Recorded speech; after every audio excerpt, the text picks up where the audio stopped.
Hybrid athletes. Oh man, this one's gonna be a hard one for me to get through because I was warned that you're not supposed to swear. You shouldn't use profanity in the first minute of the video, or else, the YouTube, Google, AI, whatever, suppresses your video. So we're gonna have to see if we can make it through the first minute. Hybrid athlete. Hybrid athlete. What a stupid term. What does that even mean? This is a marketing gimmick. Yes, I can't stand these people talking about hybrid this and hybrid that. Hybrid athlete. In my day, we just called it being fit. I'm old. What's a hybrid athlete? Oh, it's someone who can run but also lifts weights.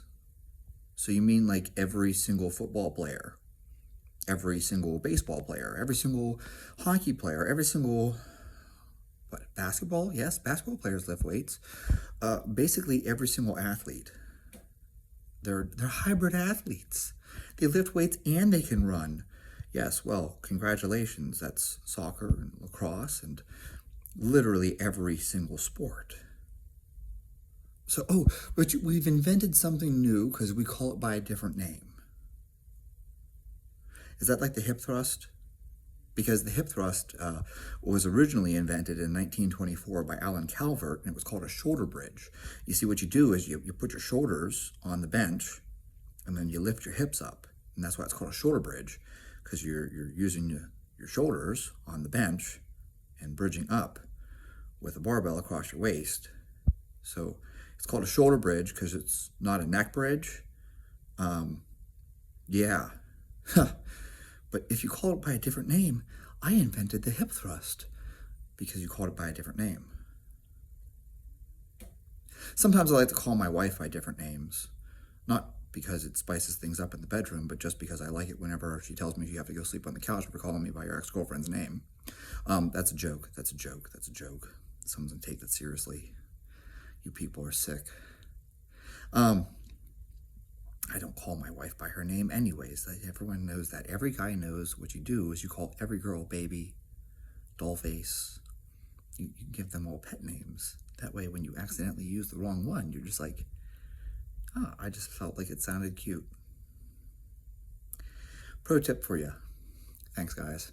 Anyways, so back to my point here. You call it by a different name, and now it's a different thing, right? So instead of it being fit, instead of being an athlete, instead of being the same as it's always been, we're going to call it hybrid athlete, hybrid programming.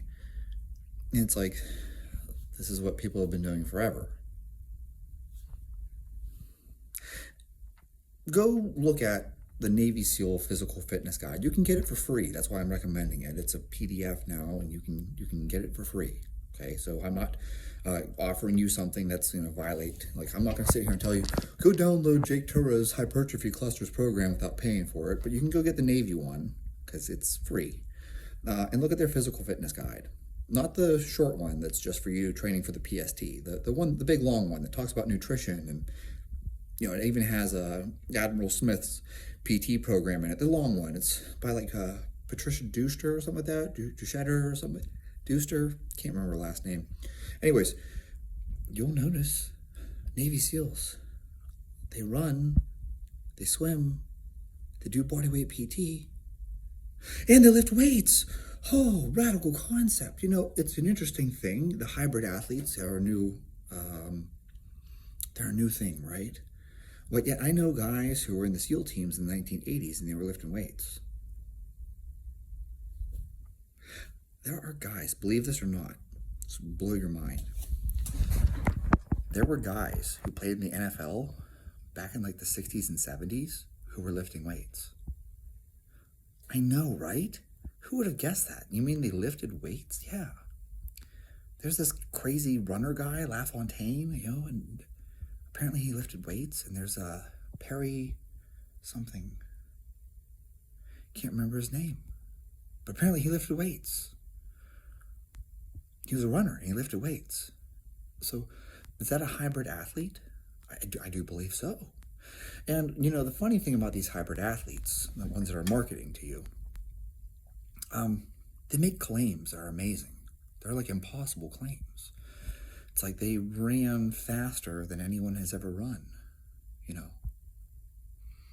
oh yeah, I ran a 30-degree incline at a 6-minute mile pace. And it's like, no, I don't think you did. That would be physically impossible. That'd be like running like a 257 mile. Or they have these amazing lifts, which anytime someone tells you an amazing lift, I recommend you go look up their powerlifting results. You can go to like Open Powerlifting or Powerlifting Watch or whatever the website is. You can look these people up and see how much they actually lift.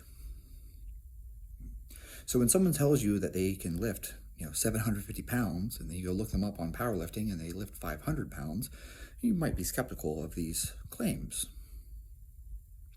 Not to say that there aren't some people who do these things. Tony Cowden is legit. And that's the other thing too, is that when you do a triathlon or a marathon, this is crazy. But when you do those things, there's results. So you can look it up. You can find the results. Like if you did the Ironman, there's results. And your name will be included in there, even if you came in last place. So like if you do Grandma's Marathon here in Duluth, you can find the results. Yeah. So if someone tells you that they ran a marathon and did a powerlifting meet, you can look up the powerlifting meet, even see the date that they did the powerlifting meet. Then you can look up the marathon that they did. You can look up the marathon results and see when that happened too. Probably not in the same week, although lots of people claim they did the same week, right? But, just something for you to think about, whether or not you're getting scammed on marketing. Especially in this day and age of fake plates. I mean, even the great Arnold, who is above reproach, apparently uses fake plates and rigged the 1980 Olympia. But even Sylvester Stallone got caught using fake plates. And some Castleberry guy apparently uses fake plates. And, everyone's using fake plates anymore, so who fucking cares? Now, I don't need to use fake plates because I'm just so damn strong.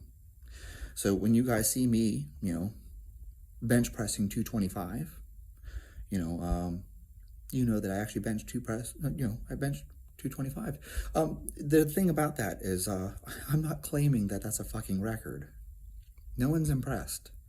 No one's impressed whenever a 165-pound guy benches 225. That doesn't mean shit. Now, if I'm claiming that I broke a world record, like I claimed that I lifted so much weight that it actually breaks Jesse Norris's world record, like you should be skeptical of that. That would be something worth being skeptical of. So, if I told you I have a 2,000-pound total and I post videos of me doing a 2,000-pound total at a body weight of 165, you should ask some questions. Just saying. But I don't do anything impressive. I don't have any claims that are impressive. I don't run a 4-minute mile. I don't even run a 5-minute mile anymore. Okay? And I don't do anything amazing. It's not like I clean and jerk double body weight and, bench press double body weight. And run a 4-minute mile. But point being, these hybrid athletes, right? In my day, it was just called being fit. That's all it was. So, James Harrison, I talked about this in a previous video, why you should run and why you need to run. And, James Harrison, he lifts weights and he runs. Brian Cushing lifts weights and he runs. What? Yeah. Barry Sanders. What do you guys think? Is this really that unique? The idea of lifting weights and running? I don't feel like it is. In fact, I think that this is really the way things have been for a long time. We just didn't have a cool name for it, like hybrid athlete. It was just called training, and you just did it. Like decathletes, that's a hybrid athlete. You're doing 10 different fucking sports. They lift weights and they run. Wow, what a concept. So what I recommend to you is instead of following marketing, you're falling from marketing. Instead of following marketing, okay, take a look at how decathletes train. Take a look at how football players train. Train like a linebacker, okay? I've long said, you've heard me say it 1,000 times, I'll say it 1,000 times more, you should train like a power lifter and eat like a bodybuilder. But you know what? Let's go ahead and add something to that. And let's say that you should train like a football player.